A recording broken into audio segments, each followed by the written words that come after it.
What's going on, guys? We are back with another tips video for newer players. Going to be talking about Sextants. I'm going to go over Anoints, Scarabs, 5 ways, a whole bunch of stuff. I got a list. So yeah, let's get it going. First, let's talk about Anointments. Now, Anointments are when you use oils that you get from the Blighted mechanic in the game. They look like this. And the Blighted mechanic looks like, it'll look like this on your, it'll look similar to this. It'll be yellow, it'll be on your map, and it's basically a tower defense game. Now there's a bunch of strategies for it. I'm not going to go out in this video. If you have a pretty strong build, some builds are better at it than others. You can absolutely crush it and practically AFK farm it and stuff like that. But you will get these oils that will anoint your amulet. Now what is an anointment? Well, when you use 3 of these oils as Sister Cassia, it will give your amulet a large mastery that you normally wouldn't have on your skill tree. It could still be something that you could get on your skill tree, but for example, Sovereignty is what I allocated onto my amulet. So it's going to automatically give me this, and it will stay highlighted as if I have it, because I do. Okay, so how do you get these? So what you're going to do is you're going to want to go to Sister Cassia once you either have the oils you need, or you find, or you trade for them on the site.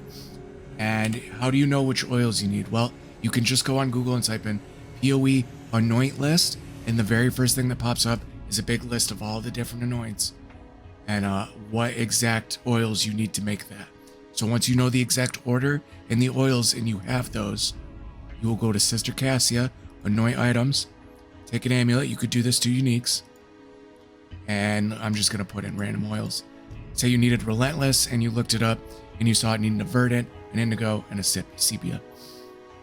So you put it in that exact order, hit Relentless, you click anoint, and it will add that to it. Now, obviously that's not the anoint I would want on this amulet. This is my leveling amulet. I'll put something else on it, but you can overwrite the anoints. Okay. Now, once you have that anointed, you can anoint corrupted items. It just takes something called a tainted oil also. Okay, so you have to buy the tainted oil. Don't remember how much they were.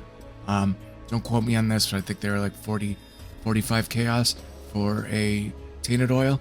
So you could do the same thing if you wanted. I'll put it in a different order. And then you put the tainted oil right here. And then you will be able to anoint a corrupted item.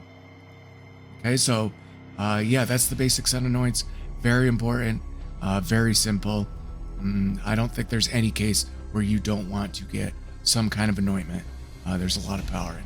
Okay, let's move on to some map sustain.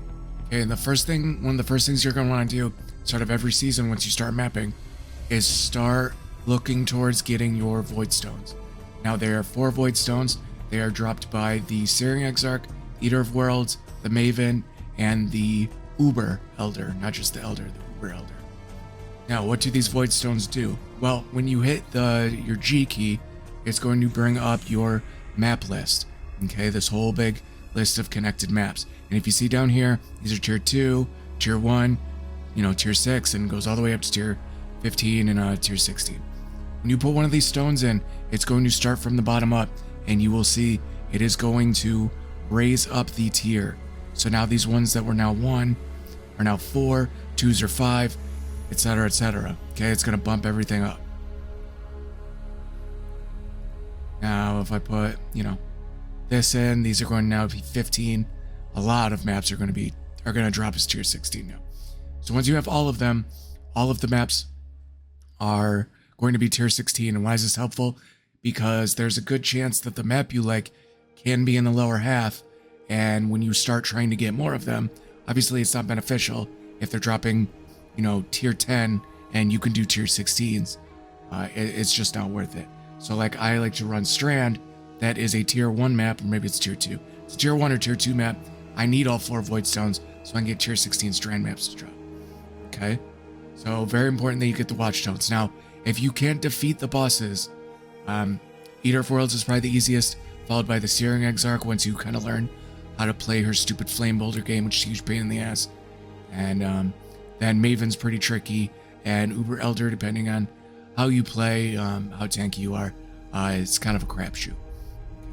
Okay. But if there is a boss you can't do in the first month of the season, now this might be full, I have D&D on, you can go to Trade 820 and go to that chat, and it's full of people wanting to sell void stones by them getting the boss down to very low, them inviting 4 or 5 people, and then he'll say join now. You click on the portal, he kills the boss, it pops for everyone gets the void stone. There's a ton of that. Now it's more about 5 ways and stuff like that in Trade 820.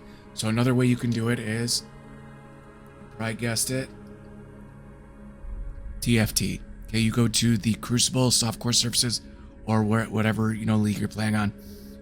If you're playing on standard, wherever, there's a boss carry option. Click on boss carry, want to sell. You'll find a ton of people. I mean, this person's doing it for free with vouchers, which in the beginning of a league, that is not going to happen. But that's kind of cool. But most people will charge for it. Eater or Exarch, there's 2 of the void stones, 40 each. And yeah, so you can get your void stones that way. But very important. So along the way, as you're doing objectives and getting these void stones and just completing your map atlas, like we talked about in one of the previous tips videos on how to complete your atlas, get more of these unlocked, you are going to get more open favored slots. Okay, they're going to look like this, and they unlock from different things. Now, I still have 3 I have not unlocked. I buy all my maps. I buy them in bulk on TFT just because I don't usually do this strategy.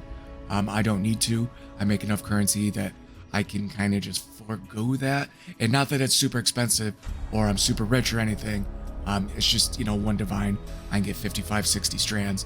It keeps me good for a while. So I just like doing that. But these unlock from different things. You see one of them I haven't defeated Cirrus. He is a pain in the ass. I hate this fight.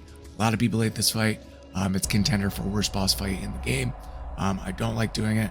Don't feel like doing it. If I was going to have to do it, I would have to probably change my build, or I will have to buy someone to carry me through it. I just haven't done it yet. There's the Cortex. This is a very expensive map. I could probably do it, but they're worth, last time I checked, like 1.2 divines. That was like a week or 2 ago, before I started making these videos and I was really playing the game. I'd rather sell that map when I find it. I found it 2 or 3 times this season. And then the other ones, complete Maven's Invitation, the Feared. I haven't done a whole lot of the Maven stuff yet, other than, get her Void Stone. Okay, so these I can't tell you what I did to unlock them since I already unlocked them. So, what are you going to do? Well, the first thing you should do is favor the map that you want. Now, I'm doing a Magic Find build and trying it out for, kind of content in the stream. And I want more Cemetery. So I look for... Am I blind? Am I spelling Cemetery wrong? Oh, Cemetery. Okay, so I look for Cemetery. And there it is right here. So I'm going to click Favored. And all of these highlight once you click this. So make sure you remember where it is, or else you're going to go, shit. In that. So I do Cemetery, and I put 1 strand in there for good measure. Now, there's a ping pong method where I could put Cemetery for most of these and put a couple on something like Lair, because you have a tendency to drop maps that are connected. Okay? It's just helpful. You could do this, or you could do this one, Overgrown Shrine. And you just kind of ping pong back and forth. You'll get probably more Cemetery maps from the Lair. But once you start running low on Cemetery maps, you can go back to the Lair, run a couple maps on that, get a bunch of Cemetery, and go back and forth, kind of ping pong back and forth. Now, on the passive skill tree, there is also some great mapping nodes, namely these 3 right here at the beginning. And these are just with the 10% grant random free map crafting option. This is just a solid node in general. These right here, so these 6 right here, and also these right here. Okay, so those are the ones you want if you really want to focus on map sustain. I do suggest, if you don't like doing it, or if it's not really your thing, once you have enough currency, go on TFT, want to buy bulk maps, and buy the maps yourself. Okay, but This isn't a very in-depth thing. It's pretty simple. I don't think I need to go into it too much. That is what you're going to want to do to really sustain the maps that you want to play. All right, next let's talk about Sextants. Okay, now Sextants are these teal pool gem-looking things. Now there's two types of Sextants. There is Awakened Sextants and there's Elevated Sextants. These, when you use them, as I'm about to show you, you will get 3 uses. The Elevated Sextants, you will get 16. They are dropped by the Maven. I'm pretty sure that's the only place they drop. It's from the Maven. Now these give you 3 uses, depending on what you get. It's a gamble. But if you go to your Atlas passive, there is, at the very top, 1 Sextant node that gives you an additional use. So if you have a bunch of these, like I just spent a divine on some of them to show you, when you roll them how they work, you will get 4 uses instead of 3. So very important to take that note. Okay, so when you hit G, these 4 void stones can all have a sextant on them. So what you do, you right click on the void stone, it's going to give you a random thing from a pool of stuff.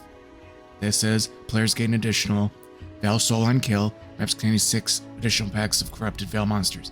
Now, when you're re-rolling them, especially if you do them for profit, they just roll over this one. It's crap, they don't care. It doesn't really sell. You might want to hold on to them, especially if you're doing something like a map sustain build we're just talking about, because anything that gives you more monsters gives you more chances to drop more maps and drop more loot. Okay, the same way I would tell you, you might want to alch, and even if you can, alch and corrupt your maps if you're running low on maps and you really need to find some. The maps will be harder, but it will be worth it. Okay, you might just have to pay attention a little more. I'm not very good at that either, so if you die, you're just like me. So what you're gonna do is, when you're rolling these, if you are rolling a lot of these, a good strategy is if you have 3 other things on the other 3 void stones, it will take them out of the pool of things that can roll. You cannot have 2 sextant charges of the same thing on different void stones.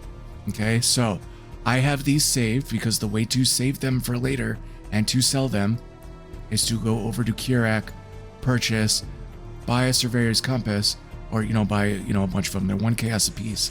Go back to your maps, hit G, go to your Surveyor's Compass, right click on your Surveyor's Compass, and click on this, and that will store this. So you can see players gain initial Veil Soul on kill, 4 uses remaining. Because of that node, we get 4. So what I do when I want to roll Sextants, whether it be for my own gain, see if I can get, the ones I need, or for profit, which I used to do a lot. I have not done it in the last 2 seasons, actually. It's a cool strategy. It's kind of fun. It feels like pulling on a slot machine. Gives you a little endorphin rush, but it does get boring rather quickly, and you can't have a bad string of, couple divines, rolls, and then you kind of feel down. You just wasted your money. But even when I was doing that, what I would do is I would put players and mages cannot take reflected damage. I would put the shrine one, and this is the one I would put, monsters take increased physical damage, chaos damage, fire damage, lightning damage, something with damage. Now, this is because there are multiple things that do shrines and neither of them can roll when you do this. And I believe it's the same thing with reflected damage, if I remember correctly. Someone in the comments might say, no, that's not how people do it anymore. They found out these 3 things actually take a couple more crappy things out of the possible things that can roll, out of the mass, pool of things that can roll. So if you're rolling and you want something good, I would put increased physical damage on one, reflected damage on another, resonating shrine on the last one, and then I would keep rolling the thing that there is nothing on. So increased chaos damage, not worth it. Keep going. Map bosses deal 20%, your maps have 20% quality. Nothing wrong with that. I use those sometimes. So what I would do is if it's something I use, I would compass it. Now, if it's something like really good, like say you found something above average that has, your map contains a Mirror of Delirium. Now, I might use this in the future, but if not, I would sell this. Go on Awakened PoE. I think it's worth, 10 Awakened Sextants, so maybe like 50, 60 chaos. I haven't checked in a little bit, so who knows. So that's how you do Sextants, okay? So whenever you run a map, and remember, Kirak missions do not count. These do not take into account your Atlas passive or your, what you have on your Void Stones. But if you ran a map, it would put all 4 of these things, or all 3 of these things, on the map, and it would take a use away. And it's just a good way of juicing items. You can get ones like this. Monsters, Strongbox monsters are enraged. They get 500% increased item quantity. Run a strategy, get a bunch of strong boxes. They pop, tons of stuff goes out. Swing a cat at YouTube PoE right now. You're going to find the strategy. You're also going to find my video where I show how expensive the strategy is. So yeah, that's Sextants. So once, you get a bunch of ones that you like, what I do is I will get some Surveyor's Compasses, and I will take these off, and I will put these in my stash. So when I want to reroll Sextants, I don't have to reroll these. I just throw them on there, use them so they take some crappy stuff out of the pool. While my Sextants, take them off, throw them in my stash, bing, bam, boom. Okay? So now let's talk about Scarabs, which is another way of juicing your map, kind of like Sextants. You see I have my pretty little Scarab tab over here that you can buy from the store. And there are 4 tiers of Scarabs, okay? There's Rusted, Polished, Gilded, and Winged. They go, from left to right, least valuable, most valuable. Does the least, does the most. As you can see with the Sulfite, map owner gains 20% more Sulfite, 40, 60, and 100. Okay, these are the hardest to get, also worth the most. You will rarely see these drop, as compared to these 3. Okay, these are actually pretty hard to get. So these are not multiple use. You get one go around. Okay, so I'm going to pull out some Scarabs. So you have a Polished, and a Gilded Elder Scarab, and some stuff to mess around with. So what you do is you take these Scarabs when you have, a good one that you want, say, you like running Harbingers. You have your Atlas passive skill tree set to get better rolls from Harbingers.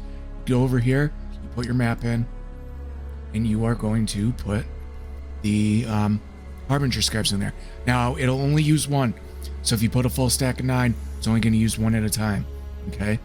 And if you're saying, my map device does not look like yours, I only have 4 slots, don't worry, we're going to get there. It's the next tip. I'll show you how to get your 5th spot. Okay? So once you have that, you can put your map in, choose your essences, click activate.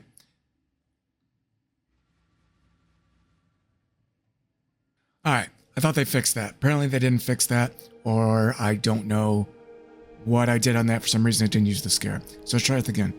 Put your Scarab in, put your map in, click off one of these, and then click back on them. Okay? And then activate, and that should use your Scarab every time. Okay? I don't know why that still isn't fixed or why it does that, but just click around, click on it before you hit activate to make sure it uses the Scarab. Okay, so now this map has the buff of whatever the Scarab gave. Now you can use multiple Scarabs too. You can put Gilded Elder, Gilded Harbinger, Rusted Cartographer. Run it. And you see it's going to use one of each. Okay, that's how you super juice maps. Now you cannot use the same exact Scarab. I cannot take a Gilded Scarab, a Gilded Elder Scarab, and combine it. But you can take, say, a Polished and a Gilded. So for this example, a Polished Bestiary and a Gilded Bestiary.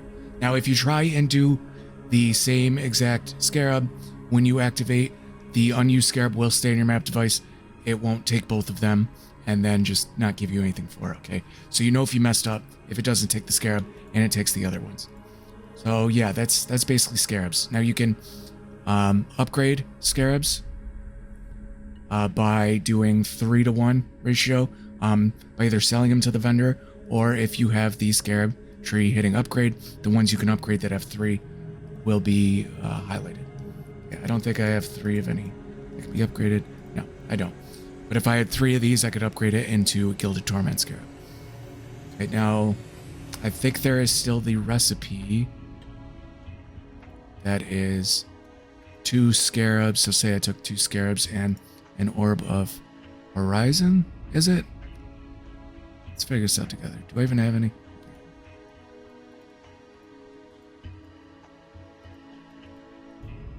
Yep, and it'll give you a random scarab. Hit accept. And it gave me a rusted ambush scarab, which is actually good for me, because I'm going to be using the strongbox scarabs.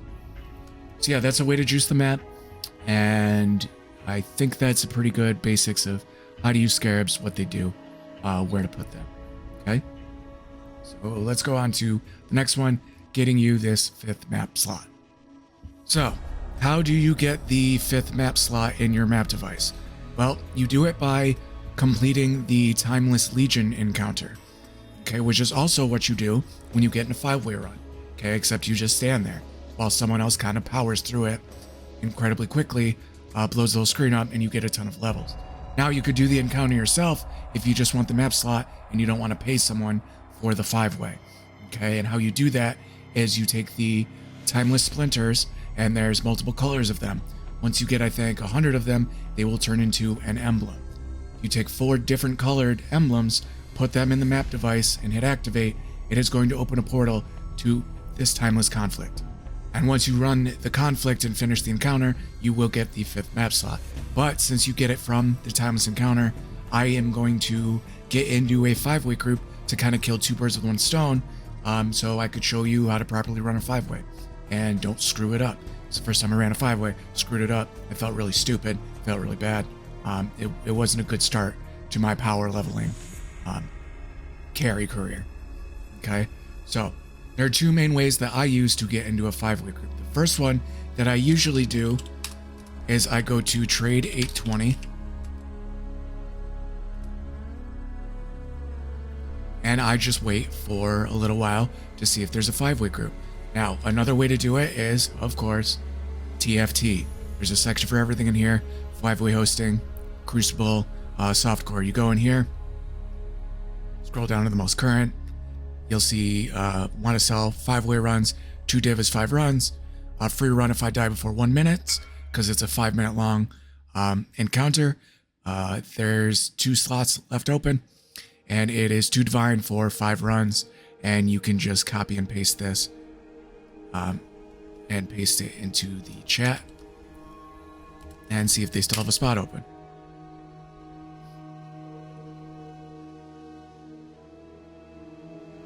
And they do. Okay, so now I'm in a group and they're full. Now, make note of who added you. Yakila BL. He's the one that you are going to want to pay unless Yakila BL were to tell me trade with the Orabot and his name is this.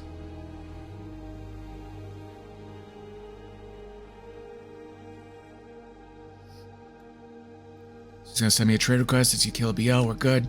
I'm going to give him 2 divine orbs and we're good. Now, I'm going to show you the run and then I'm going to show you how to guarantee to stay alive after I fast forward through this run. Because the only thing you need is to cap your chaos res. You can turn off all your auras if you have them. And when you open the portal and you click the portal and it says entering, move your mouse to the upper right because you don't want to accidentally re-click the portal and go back through it. It screws the run over. People are going to be mad at you. It's not a good time. That's exactly what I did. I panic clicked, went back through the portal, ruined it for everyone. I had to pay them extra divines for the thing. And what you're going to do is you are going to stand out of this circle. Do not stand that close to this circle. Okay? You're going to want to stand around where everyone else is standing. And I might die because I didn't put on my chaos rings because I got into a group so fast I wasn't expecting it. Now, there is an Orabot, so you will see my defense, my reses are 88%, okay? 90% physical damage reduction, I have a ton of armor, I have a ton of evasion rating, okay? Now, the only thing an Orabot cannot give you is chaos resistance, so that's why you need items to max chaos resistance, mostly a mouse ring, which I will show you an image of up here. They're very cheap. You can get them for maybe 1 or 2 chaos now. They're going to max your chaos res. So that's the most important thing. Max your chaos res, and then the second most, if you are really low on life, say like 2,000 and below, you might want to respec into some life nodes just to be extra safe. Okay? Last thing, while you're standing here, is if you die, you do not click return to town or return to checkpoint. Stay dead in the area because it still gives the experience bonus. See, I died. I am not going to hit resurrect to checkpoint or resurrect in town, so people keep the plus 250%, plus it increases experience, so they keep the experience basically. So I'm going to fast forward to when this run ends. Okay, so you can see by the timer at the top of the screen, this run is going to end in 4 seconds, and there's going to be a massive pop of items that is going to allocate to everyone in the party randomly. Okay, now you can run around, pick up stuff that allocated to you. I'm dead, so I can't do it this time, but don't take too long doing it. 10, 15, 20 seconds max, because people want to get back, start the next run, and they will wait for you, but not for too long. So I'm going to go to my stash and put on my mouse rings like I was supposed to. As you see, it gives it tons of chaos resistance. And this is going to reflect this mouse ring, so it's like I have 2 on.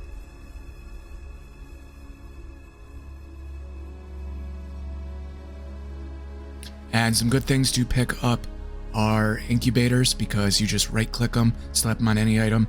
They'll incubate and then pop when they're full. All right, take the portal, put your mouse up to the right, click away from the portal so you don't screw it up. Go stand with everyone else. Now I should not die this run because now I have max chaos res. Okay, there are some runners that say you need 60 and above.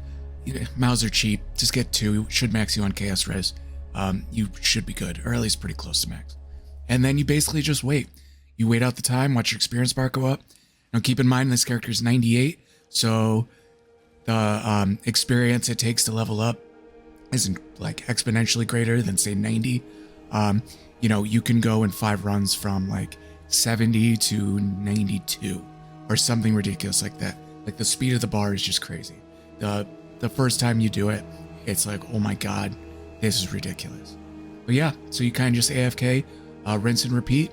If you want to do more, usually the runner after the 5th run of this, or excuse me, however runs there are, will say, feel free to stay. Give him another 2 divine, I'll do 5 more, or I'll say, okay, I'm done for the day. So yeah, you can just AFK and do whatever you want. Also, currency incubators are very good as well, because one just dropped a divine orb for me, along with some stacked decks and some scarabs and stuff like that. So even before you do these, you might want to buy a bunch of currency incubators or diviners incubators, make some of that money back. Another way of kind of making some money back in this is you can take awakened gems, buy them and level them, because you get so much experience, and your gems do too. Your gems are most likely going to hit 20 very easily doing just a couple of these. That's another way of doing it. Alright, so we finished all 5 runs of the 5-way. We paid 2 divine. Obviously made one of those back because of that currency incubator, which is nice. Got about 55%. I died that first one, so probably would have gotten closer to 70%, around there, and that's at level 98. That's pretty ridiculous.